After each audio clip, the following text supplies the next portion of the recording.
लड़के ने बस अपनी तुम्बी को समुद्र में फेंक दिया। पलक झपकते ही तुम्बी 100 गुना बड़ी हो गई। वो तुम्बी पर सवार होकर पेंगलाई अमर द्वीप जाना चाहता था, लेकिन एक बड़ी लहर ने उसे वापस किनारे पर फेंक दिया। इससे पहले कि वो कुछ समझ पाता, एक अमर सारस अचानक इंसानी भाषा में बोला कि वो उसे अमर होने का मौका देगा।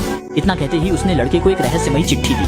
दान पुण्य करो, नाम और शोहरत को भूलो, तुम्बी को अपने सीने पर पहनो, 9वें महीने की आपदा पार करने का इंतजार करो, फिर पेंगलाई के सुंदर अमर पर्वत पर चढ़ो। लड़का मारे खुशी के फूला नहीं समाया, लेकिन सारस ने बड़े शांत भाव से उसे बताया, कल आधी रात को पूर्वी समुद्र शांत हो जाएगा, तब वो लड़का समुद्र पार करके पेंगलाई द्वीप जा सकता है।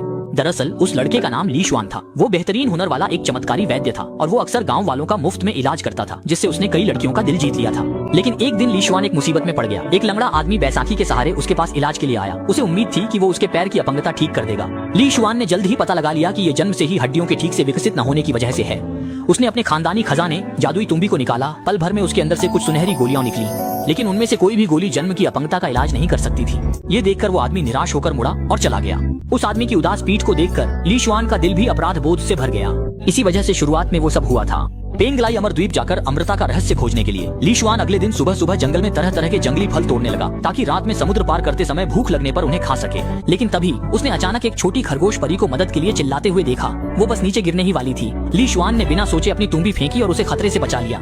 थोड़ी बातचीत के बाद ली शुआन को पता चला कि उस खरगोश परी का नाम होंग यू है, और होंग यू को भी पता चला कि ली शुआन दूर दूर तक मशहूर एक चमत्कारी वैद्य है। इसलिए उसने जल्दी से ली शुआन से अपनी माँ का इलाज करने की गुजारिश की। ली शुआन भी उसके साथ उसके घर चला गया। लेकिन जैसे ही ली शुआन ने होंग यू की माँ की नब्ज पकड़ी, एक काले रंग की राक्षसी ऊर्जा आसमान की ओर उठी।